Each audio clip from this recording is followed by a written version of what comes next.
오늘 본문은 사도 바울이 로마로 압송되는 과정에서 유라굴로라는 광풍을 만나서 어려움을 겪는 과정의 이제는 종반부 이야기를 기록하고 있습니다. 27절을 보면 유라굴로 광풍을 만나가지고 이 배가 표류한 지 2주의 시간이 흘렀다는 것을 알 수 있습니다. 그러니까 배를 탄 사람들은 거의 2주 동안 제대로 먹지도 못하고 쉬지도 못하고 잠자지도 못한 그런 상태였습니다. 그러니까 지금 거의 대부분의 사람들은 정신적으로 또 육체적으로 한계 상황에 지금 몰린 것이죠. 그러니까 사람들의 머릿속에는 오직 생존이라는 단어밖에 없을 것이고, 물론 그 가운데는 우리가 이전에 나누었던 20절 말씀처럼 삶의 희망, 구원의 희망을 포기한 사람들도 있었을 것입니다. 그래서 이렇게 사람들이 이제 극한 상황에 몰리게 되면 이제는 사람들이 본능적으로만 행동하잖아요. 그래서 배가 육지에 가까워진 것을 알게 된 사공들은 자기들끼리만 살기 위해서 도망을 치려고 했던 것을 본문에서 기록해 주고 있습니다. 또 배가 파손되었을 때에는 군인들은 이 죄수들이 도망치면 자기들의 목숨으로 그것을 대신해야 되기 때문에 오히려 차라리 시체라도 가져가자 하고는 죄수들을 싹 죽이려고 했던 장면도 본문에 기록이 되어 있습니다. 그러니까 이 한계 상황에 몰리니까 자기들만 살 궁리를 하는 거예요. 그러니까 오직 이 본능적으로만 행동하는 거죠. 사실 이 로마 군인들이 죄수들을 죽이려고 했던 순간은 사도 바울도 지금 죄수의 신분이니까 엄청난 위기의 순간이었습니다. 그런데 놀라운 것은 죄수의 신분이었던 사도 바울이 이 배 안에서 어느 순간부턴가 리더가 되어 있어요. 다 사도 바울의 말을 따르고 듣고 있는 걸 보게 됩니다. 사실 항해 초기에 죄수의 신분이었던 사도 바울의 말을 사람들은 무시했거든요. 도리어 백부장과 이 선장은 백부장과 이 선장과 백부장이 이 선장과 선주의 말을 듣게 되죠. 10절과 11절을 보면 말하되 여러분이여 내가 보니 이번 항해가 하물과 배만 아니라 우리 생명에도 타격과 많은 손해를 끼치리라 하되 백부장이 선장과 선주의 말을 바울의 말보다 더 믿더라. 그러니까 사실 이 항해 초기의 사도 바울은 그냥 한낱 죄수의 한 사람에 불과했고, 그의 말은 어느 누구도 귀담아 듣지 않을 정도로 아무런 영향력이 없었다는 겁니다. 근데 지금 이 2주가 지난 후에 배에 있는 모든 사람들이 사도 바울의 말을 듣고 있어요. 어느샌가 그 모든 사람의 중심에서 사도 바울이 영적인 영향력, 권세를 행사하고 있는 것을 보게 되는 거죠. 그리고 결국에 이 사도 바울의 말대로 배에 탔던 276명은 한 사람도 죽지 않고 다 구조를 받게 됩니다. 그리고 이 이후에 나오지만 사도 바울은 목적지였던 이 로마에 도착하게 됩니다. 로마로 가는 여정에 있었던 모든 위기를 극복하고 사도 바울은 목적지였던 이 로마에 도착하게 되는 것이죠. 로마라고 하는 이 목적지뿐만이 아닙니다. 사실 이 사도 바울이 로마로 가는 이 여정은 우리 인생의 여정에 비유할 수 있어요. 영적으로 보면 우리 인생의 믿음의 여정과 똑같습니다. 그리고 사도 바울은 자기의 인생의 여정에 대해서 이런 평가를 내려요. 디모데후서 4장 7절과 8절을 보면 나는 선한 싸움을 싸우고 나의 달려갈 길을 마치고 믿음을 지켰으니 이제 후로는 나를 위하여 의의 면류관이 예비되었으므로 주 곧 의로우신 재판장이 그날에 내게 주실 것이며, 사도 바울에게는 세 가지 확신이 있었습니다. 첫 번째, 자기는 믿음에 자기가 달려갈 길을 다 마쳤다는 거예요. 자기에게 주어진 사명, 자기에게 주어진 이 부르심의 길을 끝까지 다 마쳤다는 거예요. 두 번째 믿음이 뭐였습니까? 여러분, 사도 바울 안에 두려움이 하나 있었어요. 그게 뭐였냐면 다른 사람들을 구원하고 자기가 버림받을 것을 두려워했어요. 복음을 전하는 자신이 버림받는 것에 대해서 두려움이 있었어요. 그런데 사도 바울의 마지막 고백은 뭡니까? 끝까지 나는 믿음을 지켰다. 달려갈 길을 다 달려갔을 뿐만 아니라 믿음을 지켰다. 또 하나의 확신이 있었습니다. 그것은 뭐냐면 주님께서 나에게 의의 면류관을 주실 것이다. 사도 바울은 자기 인생에 대해서 평가를 내릴 때 적어도 이 세 가지 확신을 가지고 자신의 인생을 평가했습니다. 이것이 저와 여러분의 인생을 향한 저와 여러분의 고백이 되기를 축복합니다. 우리가 계속해서 믿음의 여정을 걸어갈 것인데 수많은 위기들을 만나게 될 거예요. 이 지금 사도 바울이 로마로 가는 여정에서 유라굴로라는 광풍을 만나서 일생일대의 위기를 만난 것처럼 뿐만 아니죠. 사도 바울의 인생에 얼마나 많은 위기들이 있었습니까? 그 위기들을 다 극복하고 목적지였던 로마에 도착하게 됩니다. 마찬가지로 저와 여러분의 인생의 여정에 유라굴로라는 광풍을 만날지라도 주님께서 맡겨주신 그 사명의 길 다 감당하고 끝까지 믿음도 지키고 주님 앞에 의의 면류관을 기대할 수 있을 만한 그런 담대함과 확신이 있을 만큼 저와 여러분의 인생 또한 그렇게 은혜가 임하기를 축복합니다. 지금 사도 바울 당시에 초대교회 당시에 성도라는 이름을 가졌지만 수많은 사람들이 이 믿음의 여정에 들어섰어요. 그럼에도 불구하고 이런저런 이유로 수많은 사람들이 주님을 떠나갔습니다. 초대교회뿐만 아니죠. 우리가 성경을 살펴보면 아브라함의 조카 롯도 아브라함과 함께 고향과 친척과 아비의 집을 떠났습니다. 그리고 하나님께서 말씀하신 땅으로 갔어요. 그런데 그는 결국 이방 족속의 조상이 되어버려요. 모압과 암몬이라고 하는 이방 족속의 조상으로 전락해 버립니다. 믿음의 조상인 야곱의 이삭의 아들로 태어난 에서, 그는 장자였습니다. 장자의 축복을 받을 수 있는 사람이었어요. 그러나 그는 장자의 축복을 하찮게 여겼고 결국 그도 에돔 족속이라고 하는 이방 족속의 조상으로 전락하고 맙니다. 사울왕 역시 이스라엘의 초대 왕으로 세움 받았음에도 불구하고 부하의 인기와 명성에 마음을 빼앗긴 나머지 시기와 질투로 남은 시간을 허비하다가 그의 아들과 함께 전쟁터 한복판에서 죽임을 당하고 맙니다.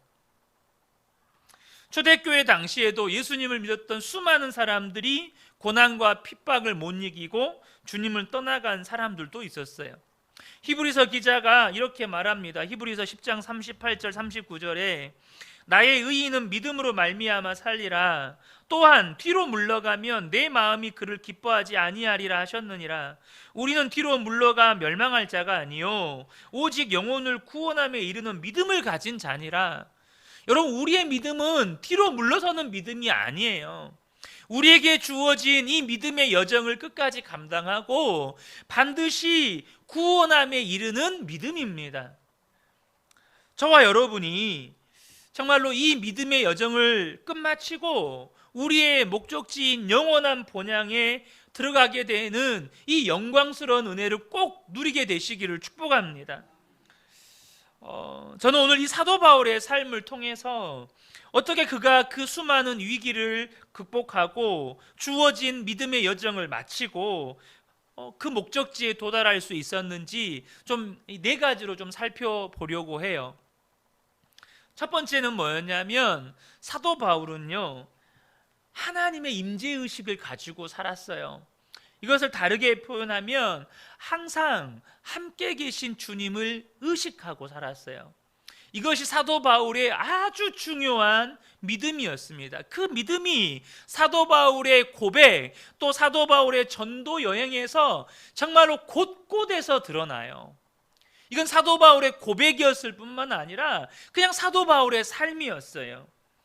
사도 바울은 어떤 순간에도 주님이 나와 함께 계신다, 이것을 의식하고 살았다는 거예요. 무엇보다도 힘들고 어렵고 앞이 캄캄할 때 더욱더 주님이 함께 계시다는 의식을 하고 살았어요. 지금 이 유라굴로라는 광풍을 만나서 2주 동안이나 그 풍랑이 있는 성남 바다를 지금 표류하고 다녀요. 여러분, 그 표류하고 있는 상황 어떻게 했어요? 지금 배 안에는 난장판이에요. 배 갑판 위에 있는 물건들이 이리저리 막 옮겨 다니고, 사람들은 살기 위해서 아우성 치고, 배는 좌우로 막 흔들리면서 전복될 것 같은 그런 파도가 배 위로 막 들이치고, 이런 상황이에요. 잠도 못 자, 먹을 것도 못 먹어, 어떻게든 살아보려고 아우성을 치는 그런 상황 속에 사도 바울이 놓여 있었어요. 그런데 그때 사도 바울이 어떻게 합니까? 주님을 의식하고 주님을 바라보고, 그리고 그곳에서 주님의 음성을 듣습니다. 사도행전 27장 23절과 24절인데요. 내가 속한 바 곧 내가 섬기는 하나님의 사자가 어젯밤에 내 곁에 서서 말하되, 바울아 두려워하지 말라, 내가 가이사 앞에 서야 하겠고 또 하나님께서 너와 함께 항해하는 자를 다 내게 주셨다 하였으니. 여러분, 지금 사도 바울에게 들리는 소리들은 뭘까요? 지금 눈에 볼 때 일단은 파도 소리, 비바람 치는 소리, 사람들이 아우성 치는 소리, 배 갑판 위에 있는 물건들이 이리저리 옮겨 다니는 소리, 뭐 그런 수많은 소리들이 들리겠죠. 무엇보다도 정말로 죽을 수밖에 없는, 곧 죽을지도 모르겠다고 하는 그 급박한 상황 가운데서, 여러분, 일반적인 사람들은요, 공포에 사로잡히거나 뭐 정신 넋을 놔버리거나, 아니면 정말로 오로지 살아야겠다는 그 생각 하나에 그냥 사로잡혀 있는 거예요. 아마 여기 계신 대부분의 성도님들이 그 영화 보셨을 거예요. 그 타이타닉이라는 영화. 배가 점점 침몰해 갈 때 그곳에 있는 모든 사람들이 공황 상태에 빠지잖아요. 한 사람도 예외 없이 이게 공황 상태에 빠지게 됩니다. 막 정신을 못 차리는 거예요. 근데 여러분, 그때 사도 바울은 누구의 소리를 들어요? 하나님의 소리를 듣습니다. 하나님의 음성을 들어요. 뭘 말하는 겁니까?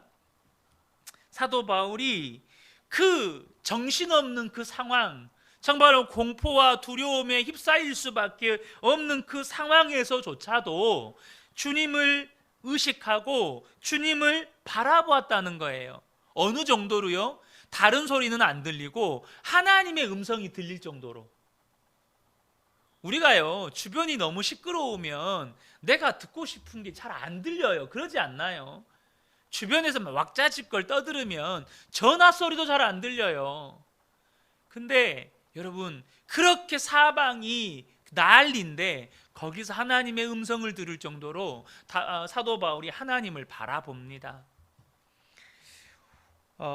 우리가 오늘과 어제 새벽에 나누었던 다윗이 사울왕에게 쫓겨서 이제 도망치다가 더 이상 갈 곳이 없어서 네게브 사막의 이 아둘람 동굴로 도망쳐 숨게 되죠. 그 비참함, 그 억울함, 그 슬픔, 그 두려움과 막막함, 그런 상황 가운데에서도 다윗은 하나님을 의식합니다. 하나님을 바라본다고요. 그러니까 자신의 영혼의 상태가 분별이 되고 하나님께 기도하고 찬양이 되는 거예요.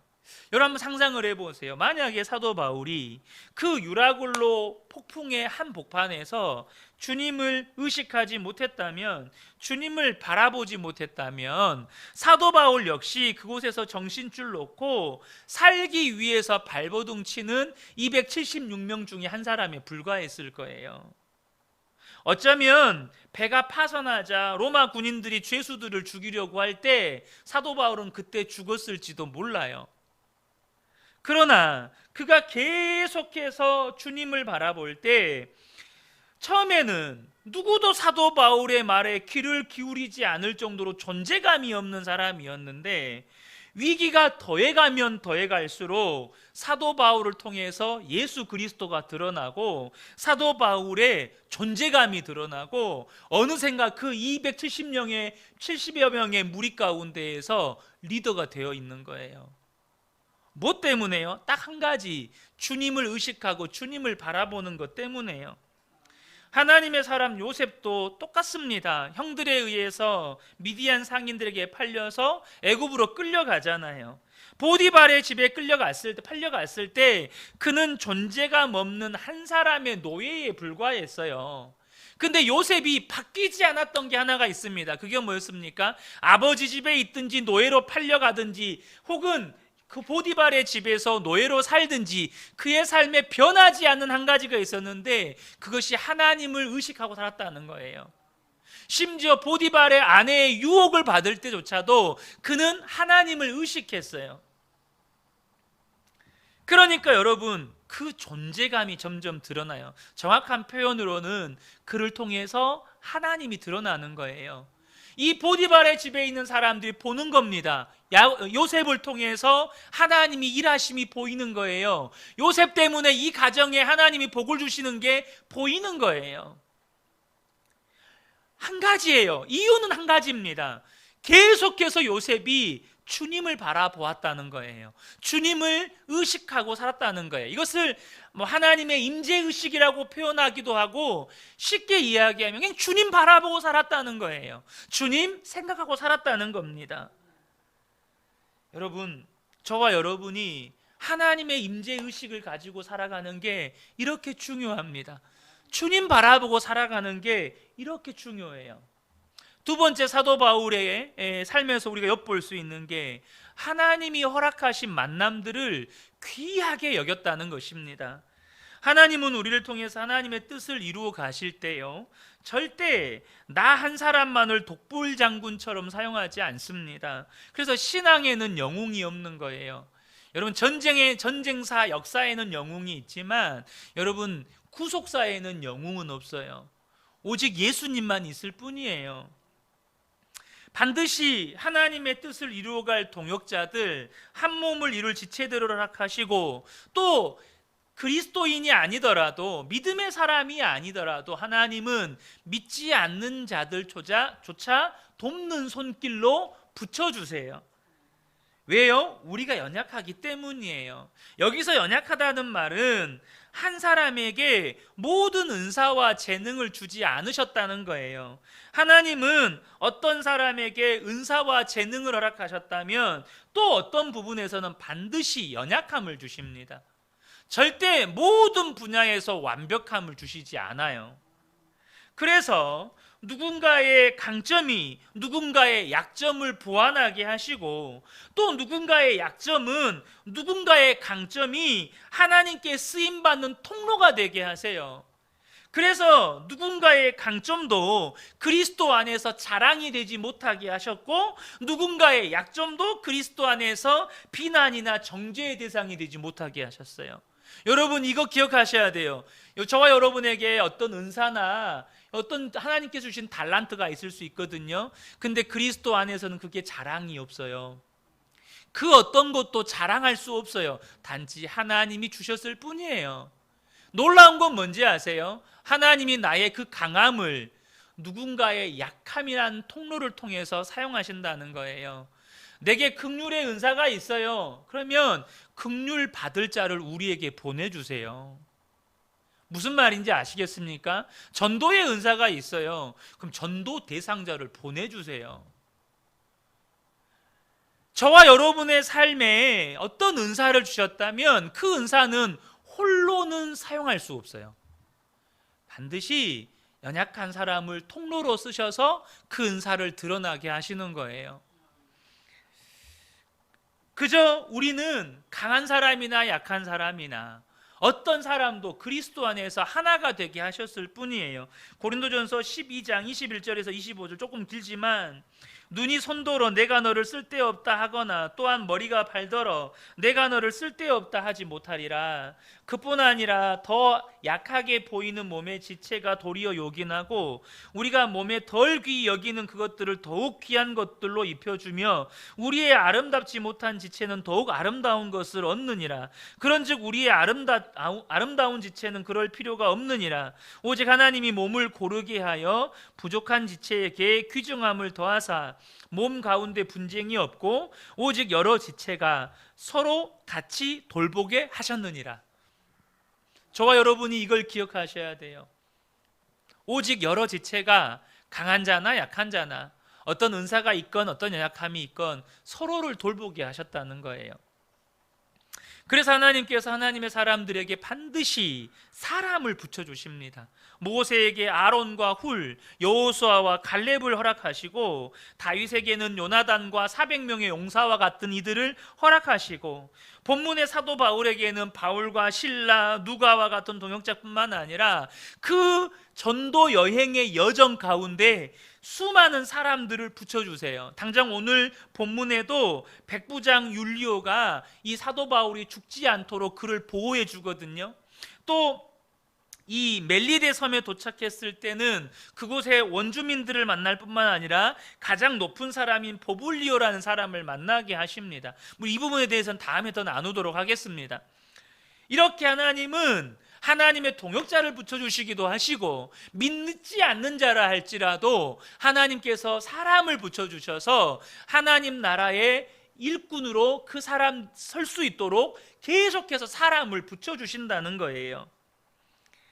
그러므로 사랑하는 성도 여러분, 저와 여러분이 기억하셔야 돼요. 여러분의 믿음의 여정 가운데 하나님이 허락하신 만남들을 귀하게 여기시기를 축복합니다. 여러분, 만남에는 우연이 없어요. 심지어 그 만남이 나에게 잊을 수 없는 아픔과 상처를 주었다 할지라도 쓸모없는 만남은 없습니다. 그 만남들 속에 하나님이 이루시려는 뜻과 계획에 여러분 돕는 손길이 있고 동역자가 있고 또 하나님의 우리가 이해 못하는 역사의 도구가 되는 거예요.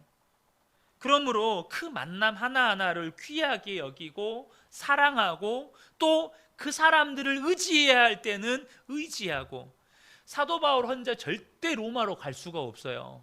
수많은 사람들을 사도 바울 옆에 붙여주셔서 하나님께서 사도 바울을 로마로 끌고 가시는 겁니다. 저와 여러분의 인생도 하나님께서 영원한 본향 하나님 나라에 들어가기 위해서 믿는 자만 쓰시는 게 절대 아닙니다. 수많은 사람들을 붙여주셔서 저와 여러분의 믿음이 흔들리지 않게, 저와 여러분에게 주신 사명 잊어버리지 않게, 저와 여러분에게 주신 그 귀한 달란트 사용할 수 있게 하나님께서 그렇게 만남들을 허락해 주신다는 거예요. 그 만남 하나하나를 귀하게 여긴다는 거예요. 세 번째는요, 하나님의 약속을 신뢰했다는 거예요. 하나님은 신실하십니다. 그래서 하나님은 하나님의 약속을 반드시 지키세요. 그러나 우리 눈에는요, 보이지 않는 하나님의 약속보다 눈에 보이는 현실이 훨씬 더 강력해 보일 때가 많습니다. 그래서 우리는 눈에 보이는 현실에 마음을 빼앗기기가 너무 쉬워요. 그냥 사람들 말 한마디에 온통 하루 종일 마음이 무너지기도 하고 그냥 우울하기도 하고, 소위 이런 표현, 그냥 꿀꿀하기도 하고, 그냥 말 한마디에도 우리는 그 마음이 그냥 무너져 버려요.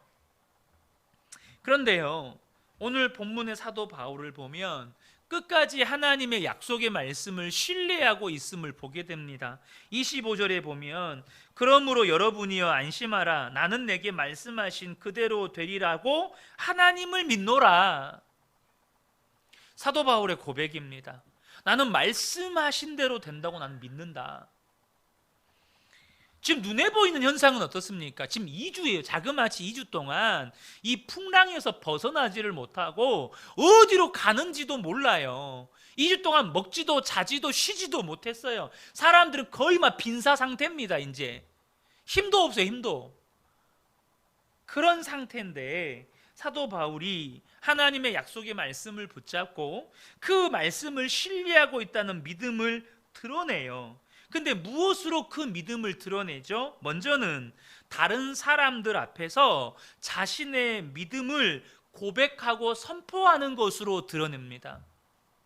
여러분, 분명 믿음은요, 마음으로 믿는 거예요. 하나님은 우리 마음의 중심을 보시기 때문에 우리가 마음으로 믿어도 우리가 믿고 있는지 그렇지 않은지 다 알고 계세요. 마음으로 믿는 게 중요합니다. 그러나 믿음은 반드시 드러내야 될 때가 있어요. 왜요?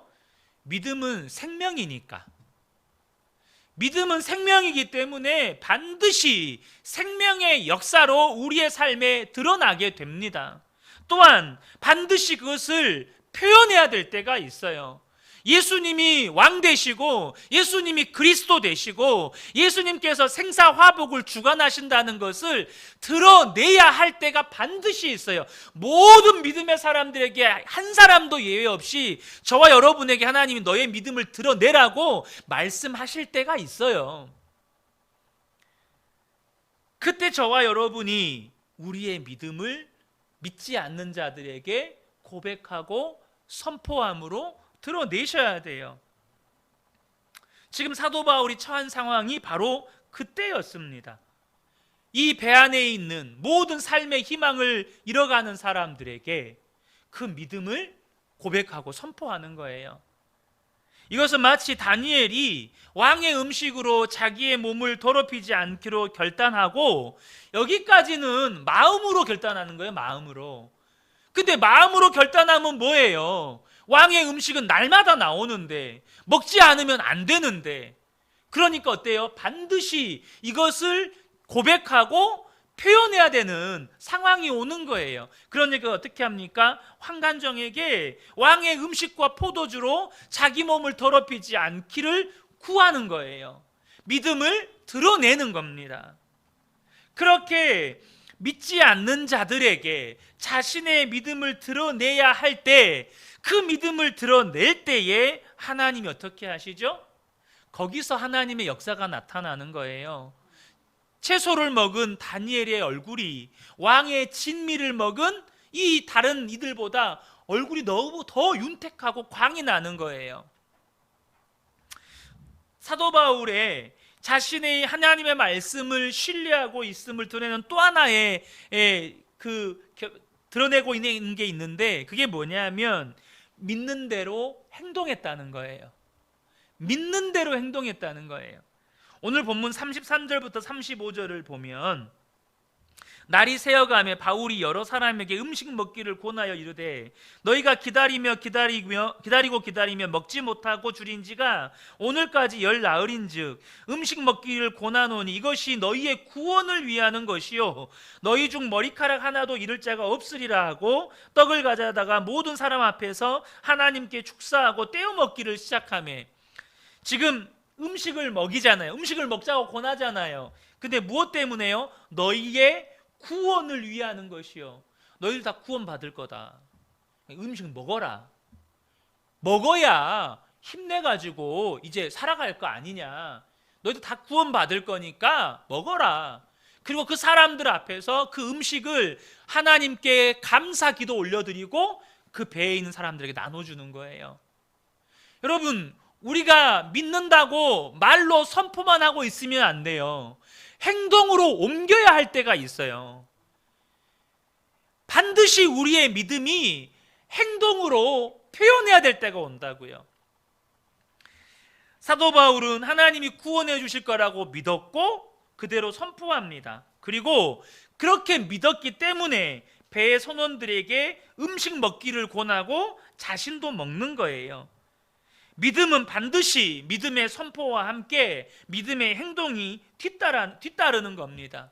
그리고 그 믿음이 있는 사람의 권세는 반드시 때가 되면 나타나게 되는 거예요. 앞서도 말씀드린 것처럼 어느덧 믿음이 있는 사도 바울이 배 안에 있는 모든 사람들 사이에서 한 중심에 있는 거예요.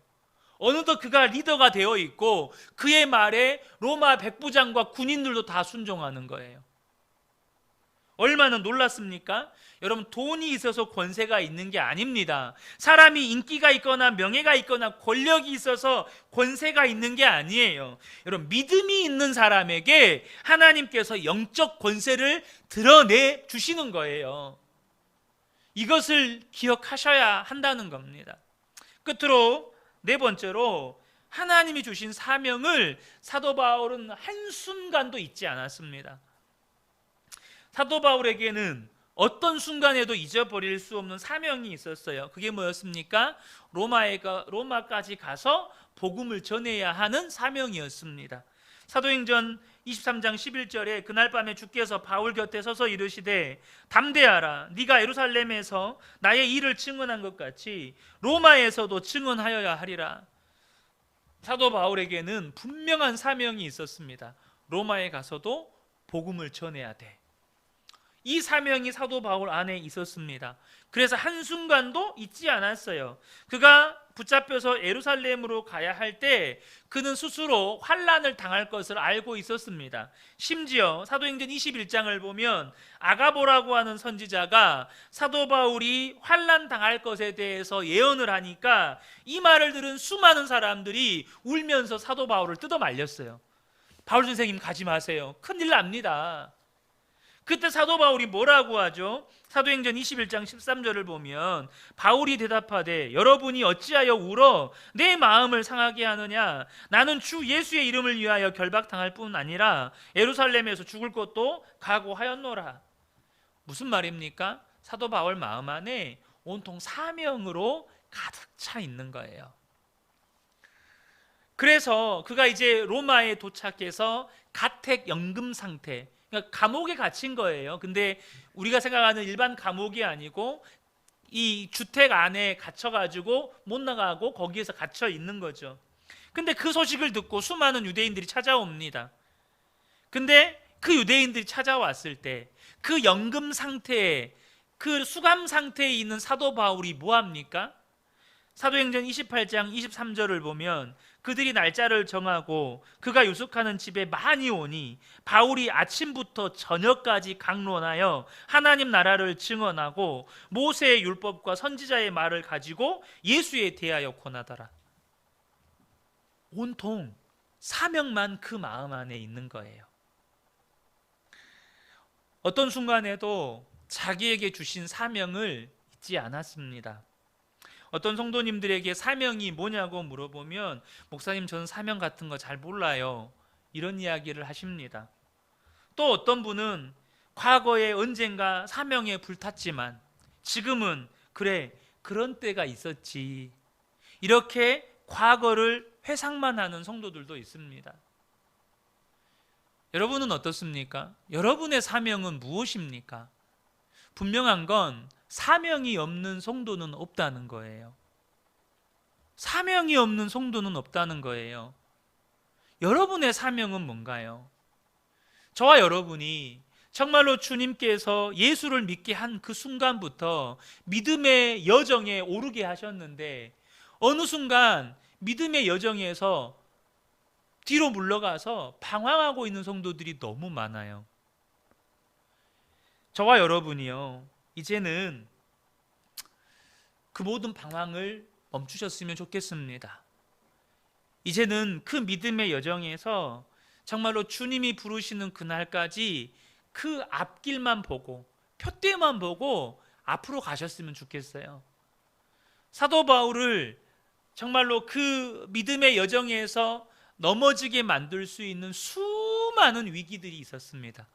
근데 그 모든 위기들을 다 극복했고 그는 그 달려갈 길을 다 달려가고 오히려 믿음을 지키고 그리고 의의 면류관을 정말로 담대함으로 그는 기대하고 있었어요. 기쁨으로 기대하고 있었어요. 근데 죄송스러운 말씀이지만 제가 지금까지 이렇게 사역을 해오면서 많은 성도님들을 만나 뵐 때에 정말 사명에 불타오르는 성도님들을 그렇게 많이 보지는 못했습니다. 또 한 가지는 그렇게 오랫동안 예수를 믿었는데 임종 직전에 갔을 때는 구원의 확신조차 없는 성도님들을 정말 많이 만났어요. 이게 너무너무 안타까운 거예요. 사랑하는 성도 여러분, 우리가 달려갈 길을 다 달려갔으면 좋겠습니다. 그리고 인생 이제 주님 앞에 서기 전에 우리 안에 분명한 믿음이 있었으면 좋겠어요. 뭐죠? 나는 믿음을 지켰다. 구원의 확신인 거죠. 나는 이제 주님 나라 간다. 기대감이 있는 거예요. 소망이 있는 거예요. 그리고 기대하는 거예요. 하나님께서 내게 어떤 의의 면류관을 주실까? 우리 주 예수님께서 내게 어떤 칭찬을 해주실까? 근데 그게 오히려 걱정이 돼요.